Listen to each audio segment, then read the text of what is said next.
So welcome guys to our channel. This is Baumann Bread Maker, newly bought, and this is a gift for my wife for her birthday, and its capacity is 1.5 to 2 pound na bread yung kaya niyang gawin. So if you can focus the video here, you'll see meron ng laman yan. So what it does is ilalagay lang lahat ng mga kailangan, and so what I've put here are the following. So una yung liquids as recommended. This is for regular bread, just basic bread. So I put first yung 1 cup of lukewarm water, 1/3 cup of lukewarm milk, and 3 tablespoons of butter. So ayun yung inuna. And then the dry ingredients, which are 3 tablespoons of sugar, 1.5 teaspoons of salt, and then yung 3 3/4 cup of flour. Then huling-huli, as recommended in the manual, is the yeast, which is 1.5 teaspoons. So ito yung half na natitira ng yeast. So there. Yan. So now, this will be the first time we're gonna operate this. Nasara na, you just plug it in, and then you'll see there's this number 1. So ayun yung number na yun, yung 1, 2, 3 hanggang 14. So this is the menu button. When you press it, it changes yung program na siniselect mo. So until 14 yan. So 11, 12, 13, 14. And yung numbers on the left side is the amount of time that it's going to run. Yeah, so here in this case, a basic bread, it's 3 hours. So after that, you'll select yung bread size. So dalawa lang naman ang selection, is 1.5 pounds or 2 pounds. So we'll just select 2 pounds.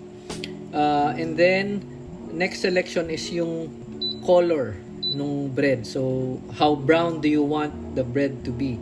So in this case, select ko yung brown na brown.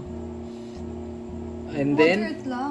Siguro, moderate na lang. Yan, according to my lovely wife. Yan, so, after you've selected those, i-press lang, i-hold. Then, This is option na po. yan na, start. So, this is using the option na sisimulan mo na agad. But it has a program where you can set a timer. So kung gusto ko mamayang bukas ng 8 a.m. Luto na yung bread. So I just calculate how many hours that is from now and set it on the timer. It's kneading. Yeah, so ayan yung first part, kneading. Then of course within the 3-hour process, it's going to do a lot more than kneading. Meron pang rice. It will let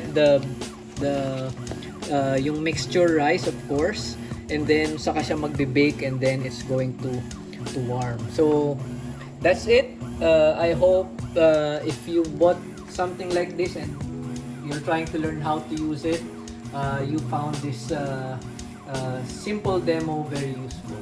So please like my channel and subscribe. Thank you.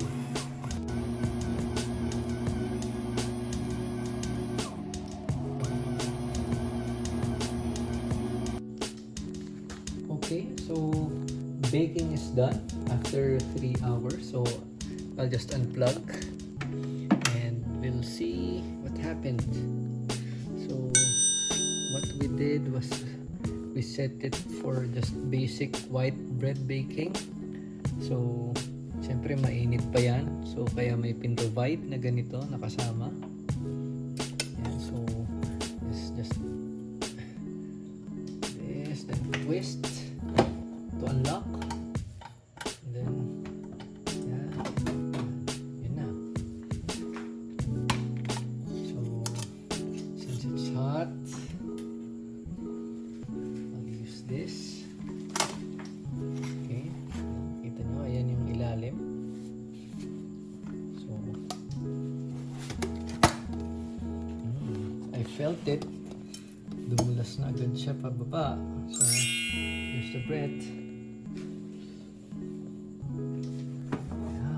lahat.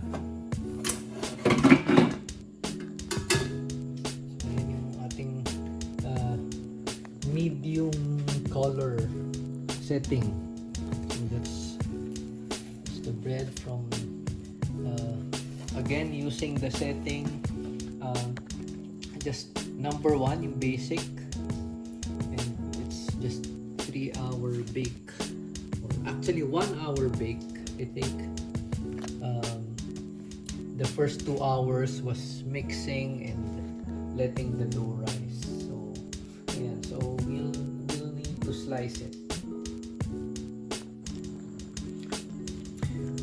Okay, so usually we just let yung freshly baked bread just sit for a while para mag-cool down, but for the sake of finding out how is it inside, I'm going to try to slice and malambot. Check kung ano yung texture sa loob, and siguro get a taste of it as well. Mukhang hindi ko makakain to, guys. So but yeah, it's really soft inside. Yan, sige, please show them. Yan, it's soft.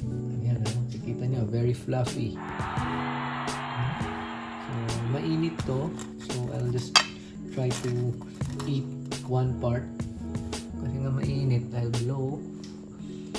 Make sure hindi ako mapasok. Crunchy yung sides, but very soft sila. So this did well, at least on our first try. So we'll have to try yung other settings. So be back for more about Baumann Bread Maker. Bye.